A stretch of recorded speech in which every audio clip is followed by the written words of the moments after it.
O município tem problemas severos e problemas que vem acompanhando durante toda a gestão do prefeito.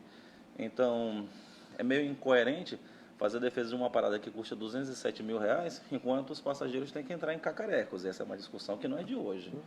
E nós temos problemas municipais que precisam ser resolvidos há muito tempo, como, por exemplo, a quantidade escandalosa de buracos nas ruas, um sistema de saneamento básico que precisa de atenção e algo que nos preocupa sobremaneira. O município de Manaus só atende 45% da sua obrigação de atendimento da saúde básica. Quando o município não atende a integralidade da saúde, isso sobrecarrega as contas estaduais.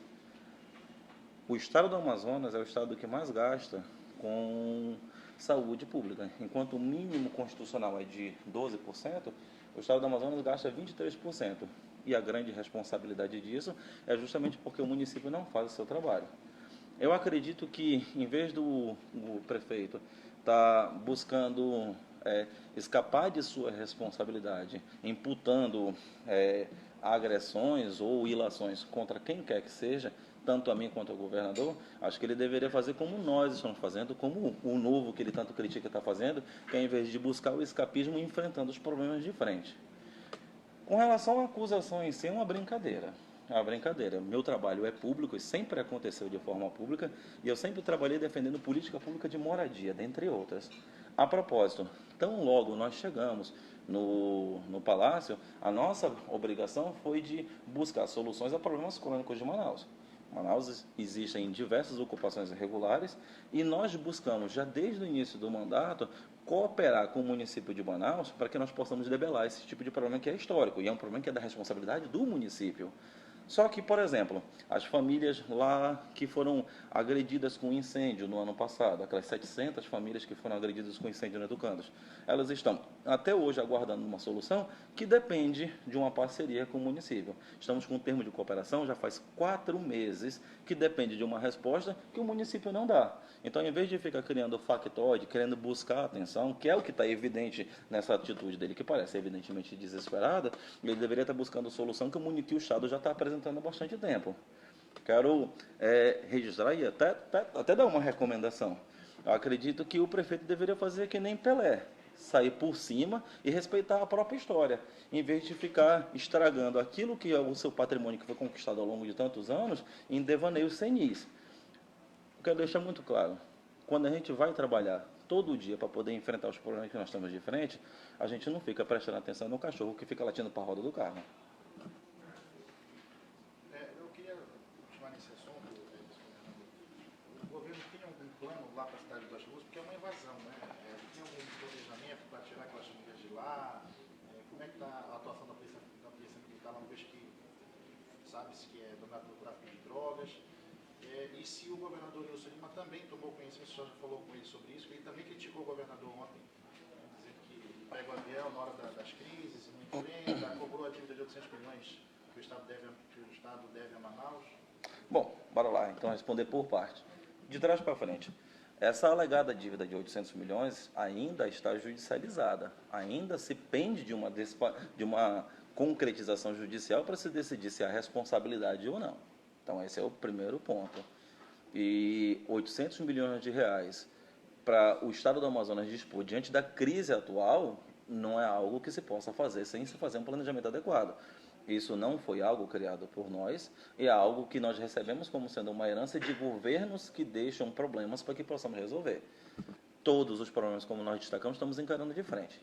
E esse não é um problema que vamos escamotear, como foi feito ao longo dos anos. Mas a gente precisa verificar exatamente qual é a responsabilidade disso. Um exemplo, há uma discussão também com relação à distribuição do ICMS, que necessariamente precisa ser distribuído para os municípios. E é sabido, inclusive da Associação dos Municípios, que existe um desbalanceamento com relação ao ICMS e o município de Manaus tem uma parcela de ICMS muito maior do que deveria estar recebendo, causando discrepância para os demais. Isso seria importante se discutir também, mas desse discurso ele prefere não fazer. Voltando com relação às críticas ao governador, o que é uma tremenda doma em verdade. O governador é uma pessoa que trabalha de segunda a segunda e tem viajado constantemente na defesa dos interesses do Amazonas. Nessa semana, por acaso, o governador esteve buscando ampliação dos repasses à saúde do estado do Amazonas, que outros governos deixaram em branco, e nós somos um dos nós somos, acho que é o penúltimo ou último lugar no recebimento de recursos proporcionais da saúde, algo que exige a presença do governador, e o governador vem de forma incessante defendendo a Zona Franca, buscando interlocução com todos os setores responsáveis. Então, o governador tem feito um trabalho constante, criticar esse trabalho é fazer a política do quanto pior, melhor. Com relação à política de moradia, e é melhor falar assim, não existe uma só ocupação irregular em Manaus, existem dezenas. E existem diversos bairros em Manaus que, inclusive, foram oriundos de ocupações irregulares. Tanto bairros carentes quanto bairros abastados. O que nós estamos tentando emplacar desde o início do ano é uma política que o Estado do Amazonas possa efetivamente colaborar com a construção de soluções para uma torrente que não cessa. Porque o que tem acontecido na nossa cidade é uma ausência de política pública efetiva e uma ausência de sintonia, tanto entre Estado e município. A minha avó sempre falou e minha mãe sempre repetiu, quando um não quer, dois não brigam. E nós não estamos querendo isso desde o início, querendo construir uma política pública coordenada, porque o Estado do Amazonas não pode construir políticas públicas de moradia sem a parceria dos municípios. Mais uma vez eu reitero, estamos buscando isso desde o início do ano e nós não estamos encontrando eco. Ao contrário, nós estamos encontrando escamoteamento e falseamento da verdade.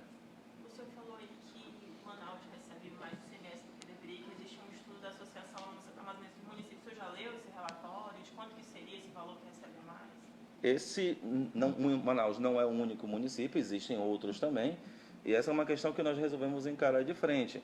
Nós estamos em uma atuação em parceria com a associação, o prefeito Júnior Leite tem conversado conosco, sabemos que isso gera um impacto positivo para alguns municípios e negativo para outros, mas eu acho que o nosso erro é deixar essa questão, que é importante, sendo tratada de lado. A associação tem trabalhado em conjunto aqui na Fazenda com essas demandas para que nós possamos ter a exata análise desta demanda, para que nós possamos fazer um caminhar na implementação das soluções. Nós sabemos que a simples equalização e a retirada, de se dar acesso ao que é de César de cada um desses percentuais, pode causar o colapso em alguns municípios. Mas nós queremos fazer um caminhamento porque nós não podemos perpetrar essa situação que já vem se alongando há mais de década.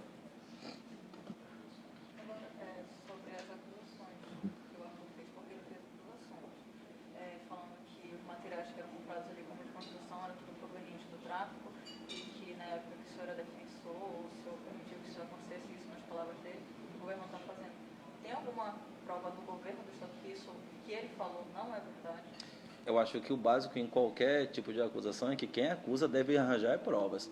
A propósito, meu trabalho sempre foi público, a minha atuação sempre foi pública e está dentro de processos judiciais. Não existe nenhuma alegação, não existe nenhuma situação que fundamente as alegações do prefeito. Eu não estou aqui para poder defender quem quer que seja, eu só acho que, em vez de se discutir os efeitos colaterais de uma ausência de política pública causada, inclusive, pela própria inação do município, acho que o caminho correto era buscar a solução desses problemas.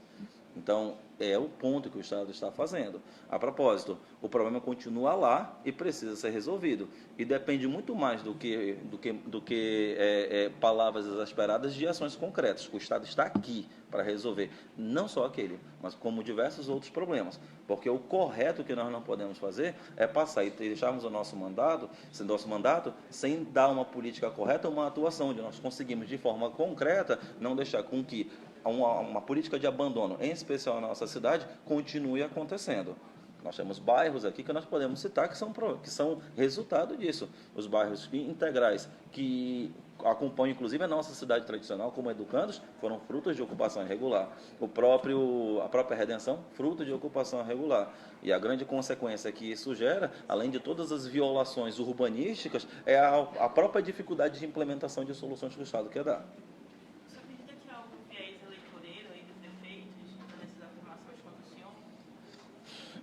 Eu acredito que isso esteja evidente nas suas alegações, mas a nossa preocupação, tanto minha quanto do governador Wilson, é cumprir aquilo que nós nos comprometemos com a sociedade, que é de entregar um Estado melhor do que nós recebemos. Nós não temos preocupação com o processo eleitoral. Eu acredito que, por conta da aproximação do processo eleitoral municipal, a intenção seja trazer para um ringue que nós não estaremos presentes a discussão rasa a respeito dos problemas do nosso Estado.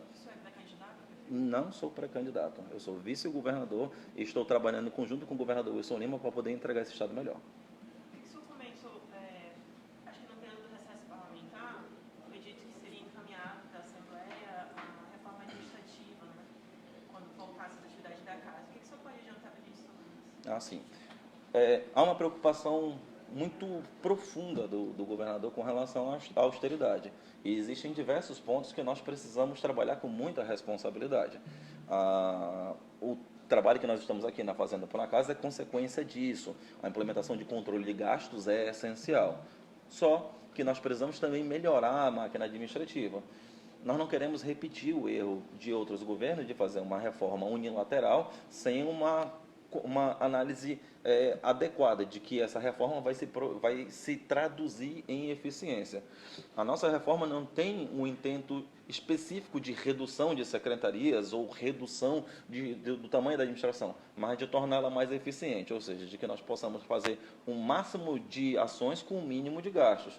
E todas as discussões já foram elaboradas em parceria com o MBC, já se tem discutido isso com a nossa liderança na Assembleia, com a nossa base na Assembleia, porque isso precisa, obviamente, passar pelo processo legislativo. E nós já temos para a próxima semana já a chancela do governador, que é essencial para esse processo, para que nós possamos estar enviando o quanto antes. Ainda esse mês, a reforma está sendo enviada à Assembleia. Mas tem cortes de secretarias? É evidente que sim. Então, por exemplo, para não dourar a pílula, por exemplo, as secretarias extraordinárias, elas serão extintas. E existem outras secretarias que nós queremos mais adequadas a um viés de desenvolvimento, que é o que o Amazonas precisa nesse momento. Vocês estudaram também o corte de pessoal? Seria de quanto? Olha, esse é um ponto importante a ser tocado, porque a Constituição Federal prevê no artigo 169, tanto no parágrafo 3º quanto no parágrafo 4º, a necessidade de redução de pessoal acaso haja ultrapassagem dos limites da Lei de Responsabilidade Fiscal. E já inauguramos o ano de 2019 com os limites já ultrapassados já há muito tempo. A Constituição exige, a LRF exige, que as medidas sejam tomadas ao longo dos quadrimestres anuais, ou seja, tomar as medidas mais contundentes de necessárias exonerações, elas devem ser realizadas se as medidas de eficiência não sejam aplicadas até o final do ano de 2019. O problema é que, apesar do volume de servidores, tanto efetivos quanto comissionados, ser aparentemente gigantesco, ele ainda é insuficiente para o atendimento das demandas que o próprio Estado precisa.